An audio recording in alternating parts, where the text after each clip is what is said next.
Selamat datang di channel saya Serangga Gatal. Jangan lupa di like dan subscribe-nya. Oke, kita mulai. Apakah akan hilang? Jantung virtuos Walker tenggelam. Suyi tetap acuh tak acuh seperti biasanya. Lari sampai mati. Gongye Buddha berkata pelan, benarkah? Aku tidak percaya. Suara wanita yang serak terdengar. Di sisi lain, di bawah kehampaan yang jauh, awan cahaya ungu melonjak dan membentuk bayangan yang indah. Itu adalah seorang wanita berpakaian ungu, dengan cahaya dan hujan yang mengalir di sekujur tubuhnya, dan awan ungu menutupi wajahnya. Meskipun wajahnya diselimuti cahaya dan bayangan, sulit untuk dilihat, tetapi masih membuat orang terkejut terlepas dari debu. Tuhan! Wanita berjubah putih dengan kuali biru samar di kakinya menunjukkan ekspresi bahagia. Keributan di lapangan. Wanita berbaju ungu adalah penguasa Gunung Jiuli, salah satu dari 8 wilayah terlarang, Raja Dewa Jiuli. Penguasa zona penalti lainnya. Suasana di lapangan menjadi semakin redup, dan suasana dingin menyelimuti keempat lapangan tersebut. Tingkat konfrontasi ini terlalu menakutkan, dan sulit bagi para dewa yang hadir untuk campur tangan. Tapi Gongye Buddha tidak peduli sama sekali, berkata, karena semua orang ada di sini, berdirilah, aku akan membiarkanmu membuka matamu dan melihat, apa sebutir beras. Perbedaan antara mutiara dan bulan terang di langit semua orang kaget. Suyi tidak bisa menahan diri untuk tidak melihat Gongye Buddha, pria ini terlihat lembut, tetapi dia juga sangat bangga dengan tulangnya. Pada saat ini, ketika suara Gongye Buddha bergema di antara hadirin, ke segala arah, beberapa sosok muncul satu demi satu dari kegelapan. Ada laki-laki dan perempuan, dan nafasnya menakutkan dan menakutkan, yang semuanya didominasi oleh satu sisi area terlarang. Pada akhirnya, termasuk Taois 1000 kesengsaraan dan Raja Dewa Jiuli, ada 13 orang. Ini di luar dugaan Suyi. Dia berpikir bahwa paling banyak, penguasa 8 area terlarang akan muncul. Siapa sangka, bakal ada lagi. Tidak diragukan lagi, di sungai panjang zaman itu, selain 8 area terlarang, ada beberapa area terlarang yang tidak diketahui. Namun, para penguasa wilayah terlarang ini hanyalah secercah tekad. Ini juga menegaskan spekulasi awal Suyi bahwa dewa daerah terlarang ini sama dengan Luo Xuanji dari kota yang hilang, tunduk pada kekuatan gangguan ruang dan waktu, menderita tabu ancaman malapetaka tidak bisa lepas dari area terlarang itu. Pada saat ini, wajah kedua dewa dan dewa milik kerajaan hari abadi adalah yang paling jelek. Karena mereka tidak punya bantuan asing. Untungnya, setelah master area terlarang itu tiba, mereka mengabaikannya dan mengabaikannya. Apakah menurut Anda, jika kita bergabung, apakah kita akan cukup untuk memenangkan api zaman? 1000 kesengsaraan Taois membuka mulutnya. Buddha Gongye berkata tidak cukup juga, jangan panggil saya sesama Tao, Anda dan saya tidak sama, dan Anda tidak memenuhi syarat untuk menelepon saya itu. 1000 kesengsaraan. Penguasa kawasan terlarang lainnya juga tercengang. Siapa pria ini, dan mengapa nada suaranya lebih besar dari pria tua misterius heboh itu? Coba. Nada Julie God King dingin. Gongye Buddha tertawa, bertepuk tangan, dan berkata, karena aku berkata untuk membuka matamu, aku tidak dapat mengingkari janjiku, jadi mari kita pergi bersama. Berbicara, dia maju selangkah. Ledakan. Langit berguncang dan kehampaan tak berujung hancur seperti cermin. Tanda tatanan hitam yang tak terhitung jumlahnya muncul dari celah-celah, menutupi langit. Hal yang menakutkan adalah bahwa setiap rune of order telah berevolusi menjadi sebuah realem.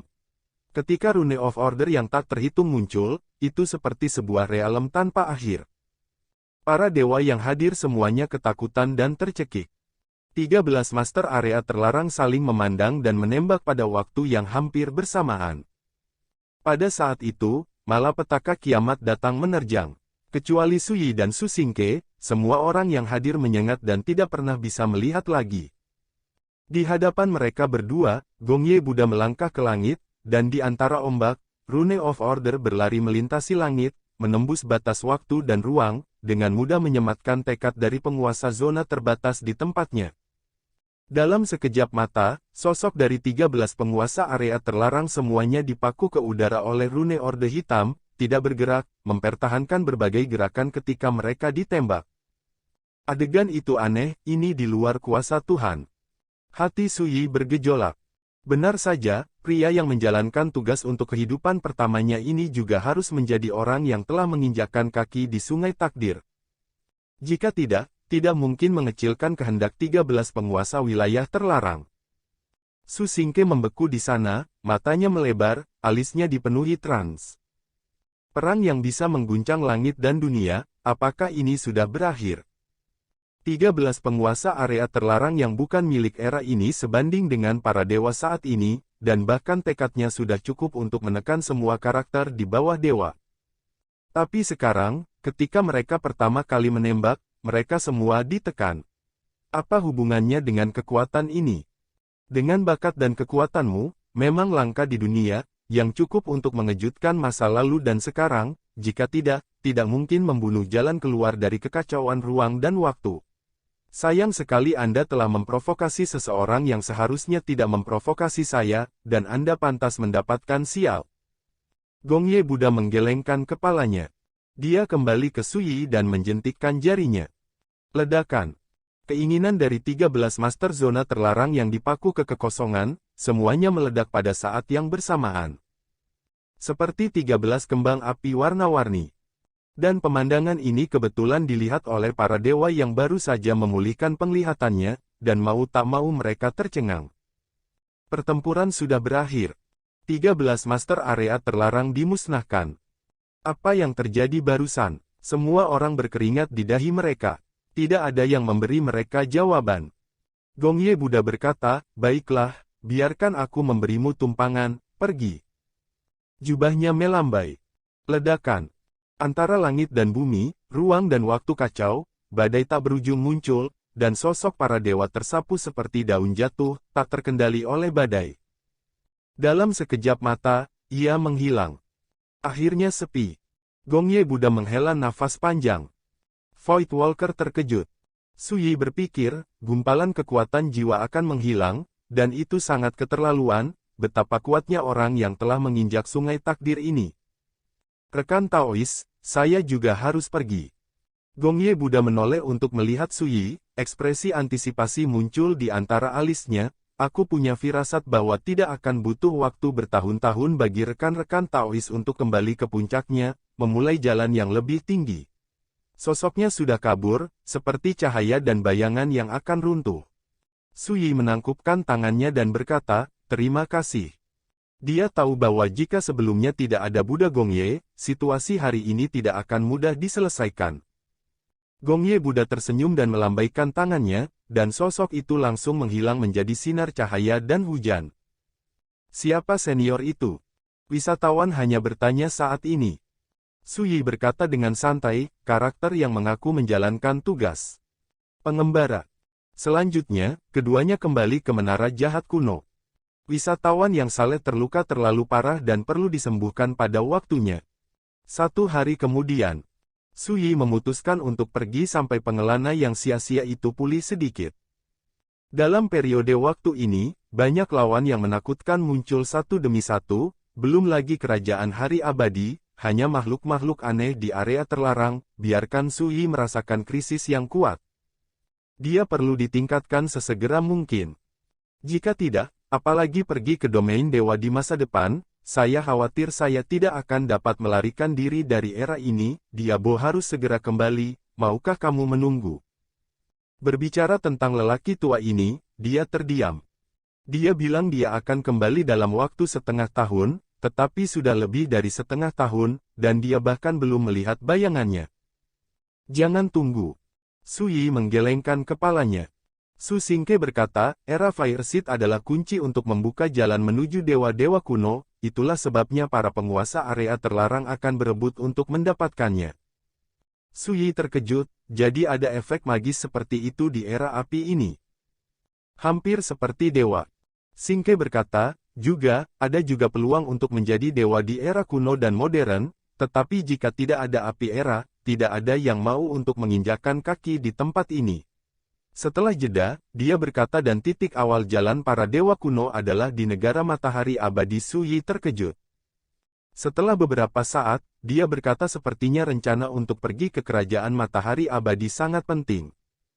Ketika dia dicari 2 kali oleh 9 dewa kerajaan hari abadi, Su Yi merasakan permusuhan yang mendalam, dan dia berencana untuk menghela nafas lega.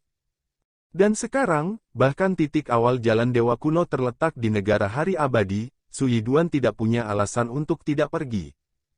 Orang-orang di area terlarang utama telah mengarahkan pandangan mereka pada Anda. Di belakang 9 dewa kerajaan matahari abadi, berdiri sekelompok Taoist top di alam para dewa. Mereka dia pasti telah mendengar berita itu. Virtuous Traveler mengingatkan, kamu akan pergi ke kerajaan matahari abadi saat ini, bukankah kamu menceburkan diri ke dalam jaring? Su Yi tersenyum dan berkata, kecuali mereka tidak ingin memasuki jalan para dewa kuno, mereka ditakdirkan untuk tidak melakukan apapun padaku. Mata Virtuous Walker aneh, dibandingkan dengan jalan para dewa kuno, siapa yang tidak iri dengan kekuatan reinkarnasi dalam dirimu? Singkatnya, saya tidak di sini untuk menyerang Anda, tetapi ingin mengingatkan Anda bahwa yang terbaik adalah berpikir 2 kali. Saat dia berkata, dia menunjuk pada dirinya sendiri, lihat aku, apakah aku sengsara? Jika bukan karena senior yang menjalankan tugas, kali ini aku ditakdirkan untuk tidak bertahan hidup. Menurutku dengar, paling aman menunggu sampai heboh kembali sebelum membuat keputusan. Su Yi menepuk pundaknya dan berkata, aku butuh kesempatan seperti itu. Pada akhirnya, tamu yang sia-sia itu gagal membujuk Su Yi. 1 hari kemudian, mencapai pedang membawa Su Yi, berlomba-lomba menyeberangi sungai panjang zaman, melawan arus. Su Yi berniat mencari penginapan terlebih dahulu dan menukar beberapa barangnya dengan obat ajaib. Selama setengah tahun dia melewati menara jahat kuno, obat ajaib yang dia kumpulkan hampir habis, dan dia harus mengisinya kembali. Dalam waktu kurang dari sehari, Anda dapat mencapai kota kuno Linghe. Su Yi diam-diam berkata. Tiba-tiba kelopak matanya melompat. Saat berikutnya, pedang itu meraung tidak jauh, dan sosok yang membawanya meledak ke udara. Ledakan. Kekosongan itu terbelah. Dentang. Pedang itu melayang ke udara, menghalangi pukulannya. Perhatikan baik-baik, kuda emas itu adalah pedang terbang berwarna emas cerah. Diblokir. Suara terkejut terdengar. Wosh. Pedang terbang emas keluar dari udara tipis, dan telah mencapai jarak yang sangat jauh. Su Yi sekilas melihat bahwa ini adalah dewa ciptaan tingkat menengah. Yang disebut penciptaan keadaan ekstrim adalah arti mencapai puncak. Dan tanda dari keadaan ini adalah bahwa penguasaan hukum para dewa mengumpulkan tempat di mana tataran spiritual berada di atas kepala. Jalan dapat diturunkan dari semua fenomena, mengungkapkan perubahan tak terbatas. Seperti yang tercatat dalam buku-buku kuno, ketika para kultivator mendengarkan khotbah dan ajaran para dewa, mereka sering menggunakan kata-kata seperti putus asa dan luar biasa untuk menggambarkannya. Dan pria berjubah darah itu adalah dewa ciptaan tingkat menengah. Di atas dewa ciptaan yang lebih rendah dari dewa ciptaan yang di atas. Siapa kamu? Su Yi bertanya. Bahkan di zaman ini, dewa sangat langka. Dan dewa tengah penciptaan ekstrim, hanya dapat dilihat di kerajaan hari abadi dan beberapa stasiun pos besar kuno. Alasannya adalah ketika para dewa menyeberangi sungai panjang zaman, mudah untuk memprovokasi kekuatan bencana seperti tabu. Semakin tinggi basis kultivasi, semakin lebih berbahaya itu. Jadi secara umum, sangat sedikit dewa yang mau berjalan di sungai yang panjang. Jangan dipikir-pikir lagi, pria berjubah darah yang tiba-tiba membunuhnya pasti sudah besar. Kursi ini tidak akan mengubah nama saya, atau nama keluarga saya ketika saya duduk, tetapi nama keluarga saya Yue Tian. Pria berjubah darah itu meletakkan tangannya di punggung dan berbicara dengan santai. Begitu aku mengatakan ini, Su Yi menebas. Mencapai pedang, mengubah ujung dunia menjadi jarak dekat, sehingga pedang ini tertebas tepat di atas kepala pria berjubah darah itu. Dentang. Pria berjubah darah melawan dengan pedang terbang emas, tetapi seluruh orang dan pedang terbang itu dihancurkan ke sungai dan terciprat. Mati. Pria berjubah darah itu sangat marah, dan sosoknya naik dengan hebat. Tapi di saat berikutnya, energi pedang dari ribuan jalan telah terputus dari langit. Setiap pedang, Su Yi melakukan yang terbaik tanpa syarat. Meskipun pria berjubah darah itu terkejut, pada saat ini, dia menunjukkan kekuatan yang sangat menakutkan. Ayo! Su Yi datang dengan pembantaian yang kejam, membunuh dengan pedang. Auranya seperti pelangi, dan niat pedangnya membumbung tinggi. Juga kuat. Surga dan bumi memiliki keindahan yang luar biasa tanpa berbicara, karena gajah tidak terlihat. Semuanya dibenarkan tanpa mengatakannya, itu untuk Taoisme dan alam. 6 bulan di pagoda jahat kuno membuat pencapaian Kendo Su Yi ke tingkat yang tak terbayangkan. Dia terlihat jelek dan ketakutan. Ini Taijing. Luar biasa. Namun, Su Yi ingin menjatuhkan pria berjubah darah itu dalam satu gerakan, tetapi dia tidak bisa melakukannya. Ledakan. Dengan suara benturan yang menghancurkan bumi, pria berjubah darah itu terguncang kembali, pipinya digosok dengan energi pedang, meninggalkan bekas darah yang terlihat dalam ketulang. Dia mau tak mau mengubah warna, dan menghancurkan jimat rahasia putih salju dengan keras. Ledakan. Putih salju yang tak terhitung jumlahnya dan petir tebal yang menyilaukan jatuh, sepenuhnya menutupi kekosongan, dan kekuatan penghancur yang kejam membuat Su Yi tercengang dan menjauh. Jimat rahasia. Ini adalah pembunuh besar dari tangan Dewa Atas, sebanding dengan pukulan Dewa Atas. Dengan kekuatan Su Yi, kecuali dia menggunakan pedang 9 penjara, dia tidak akan mampu menahan pemboman seperti itu. Ketika guntur putih dan terang di langit mereda, pria berjubah darah itu sudah lama menghilang. Saya tidak tahu bagaimana Dewa Kerajaan Matahari Abadi menemukan saya. Su Yi mengerutkan kening. Yue Yitian. Salah satu dari 9 dewa, pendukung di belakang menara Yitian, kekuatan besar era Changhe. Dewa median dari ciptaan ekstrim. Su Yi telah belajar dari Wu Lingchong bahwa di antara 9 dewa di Kerajaan Matahari Abadi, hanya ada satu dewa ciptaan yang tinggi, dan itu adalah Gamor, Buddha. Belakang kuil Wan Kong. Dikatakan bahwa Buddha Gama juga tidak dapat dipisahkan dari Gunung Surgawi Barat, kekuatan dominan di domain dewa. Segera, Su Yi menggelengkan kepalanya dan berhenti memikirkannya. Dengan kekuatan tempurnya saat ini, dalam situasi 1 lawan 1, dia tidak lagi takut menciptakan dewa tengah dari alam ekstrim, tetapi dia ingin memenangkan lawan, tapi itu tidak mudah. Intinya karena ranahnya terlalu berbeda. Tidak hanya ada perbedaan 2 alam besar, tetapi juga jalan untuk menjadi dewa. Bahkan jika Su Yi adalah orang terlarang, dia hanya bisa menggunakan benda terlarang seperti pedang 9 penjara untuk memiliki kesempatan membunuh dewa median seperti Yue Yitian. Hanya kesempatan.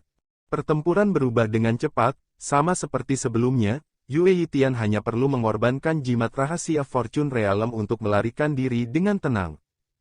Bahkan dikatakan bahwa selama ada dewa, siapa yang tidak memiliki kartu penyelamat. Oleh karena itu, bagi Su Yi, hal pertama di depannya adalah menembus batas. Cobalah melangkah ke alam ultimate yang tersembunyi. Sudah cukupkah kamu melihat? Su Yi tiba-tiba berbalik dan melihat ke kejauhan. Tidak.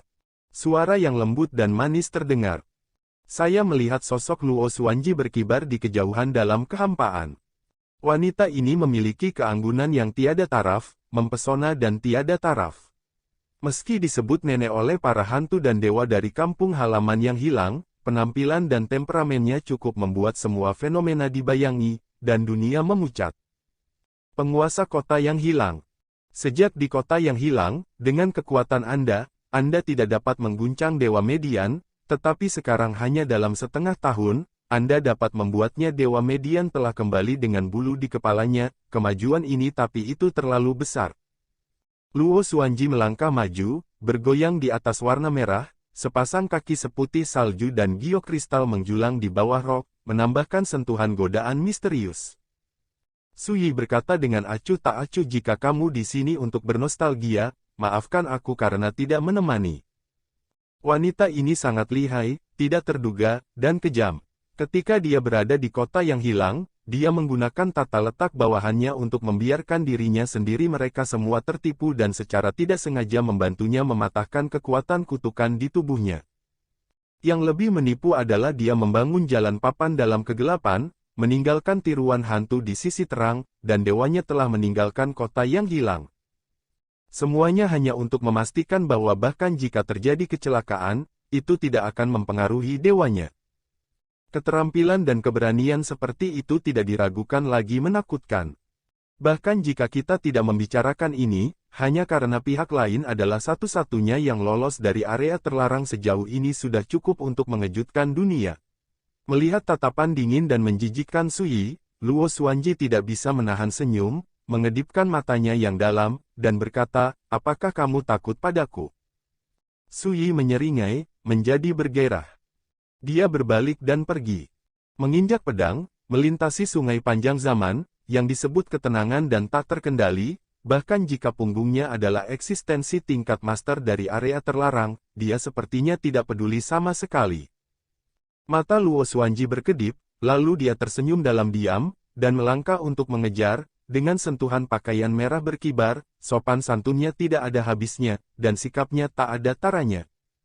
Sejak saya meninggalkan menara jahat kuno, Anda mengikuti saya secara diam-diam, dan sekarang Anda telah ditemukan oleh saya, mengapa Anda masih mengikuti? Begitu tebal berkulit. Suyi berkata dengan sinis tanpa menoleh ke belakang. Ya, sejak dia meninggalkan menara jahat kuno, dia merasakan seseorang sedang menguntit. Tapi setiap kali dia mencoba mencari tahu keberadaan pihak lain, dia tidak menemukan apa-apa. Baru saat dia bertarung dengan Yue Yitian, dia akhirnya menarik napas dari pihak lain, dan baru saat itulah dia menyadari bahwa itu orang ini yang mengikutinya sepanjang jalan. Temperamen yang tidak dapat diprediksi, Luo Xuanji yang kejam. Diejek karena berkulit tebal, Luo Xuanji tidak bisa menahan tawa dan berkata, sebenarnya, saya melihatnya lebih awal, Anda tidak dapat membantu saya, jadi Anda akan sangat menolak dan tidak berdaya, jika tidak, saya khawatir saya akan melakukannya lebih awal. Mau mencoba? Suyi berhenti sejenak, menoleh untuk melihat Luo Xuanji, matanya acuh tak acuh, kamu tidak perlu menguji langkah demi langkah, aku akan memberitahumu secara langsung, selama kamu bergerak, kamu akan berakhir. Pasti menyedihkan.